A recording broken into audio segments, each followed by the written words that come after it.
Hey guys, welcome back to the lab. Today we are going to be tasting our Ethiopian yerba chefe coffee. We're going to be brewing it as a pour over today, and I'm going to be using a 60-to-1 coffee to water ratio. No, that's not right, because it's 60 grams per 1 liter, which is not 60-to-1. That's 60 to 1,000. We're going to be using a 60 to 1,000 ratio, which is a 6 to 100 ratio. There you go, guys. Basically, for every 6 grams of coffee, we're going to be adding 100 grams of water. So, if it's 6 grams for 100, it's 12 grams for 200, and 36 grams for... Or if that's too confusing for you, pull out your calculator and multiply the amount of coffee you're putting in by 16.66666666666666666.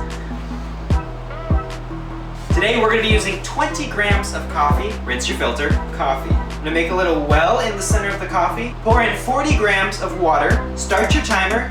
Give it all a few swirls. And then let it sit for 30 seconds. When the 30 seconds is up, we're going to start our pour. And what we're going to do is we're going to just start pouring right in the center of that coffee. We're going to pour a nice, slow, steady stream.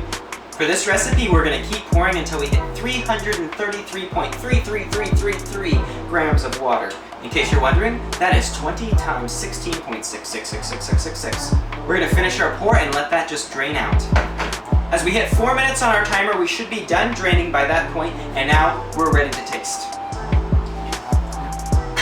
Definitely let it cool first.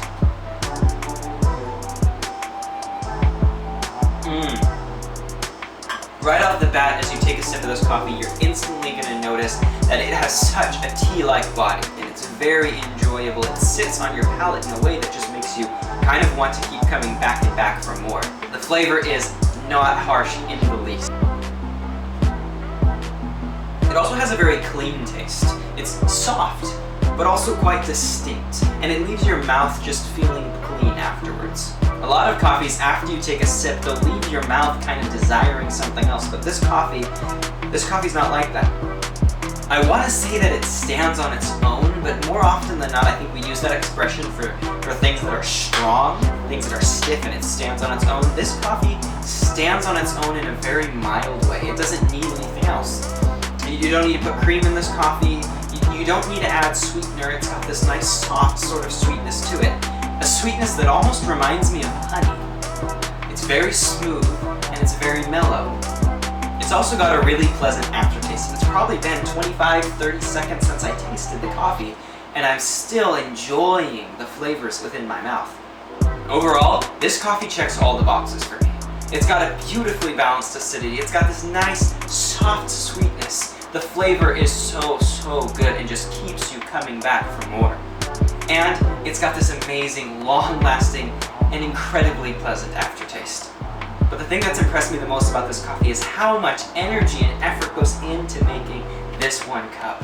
From the farmers, to the processors, to the exporters and importers, to the roasters, and now to you. But it doesn't stop there either, because this coffee is helping give back to our local community. At Coffee with a Mission, we want to enable you to give back, both globally and locally, to our community in Wenatchee.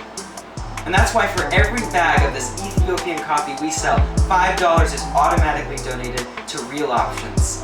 Guys, this nonprofit does so much for our valley, and I'm so excited to give you a simple, practical way that you can help give back and invest in the well-being of Wenatchee.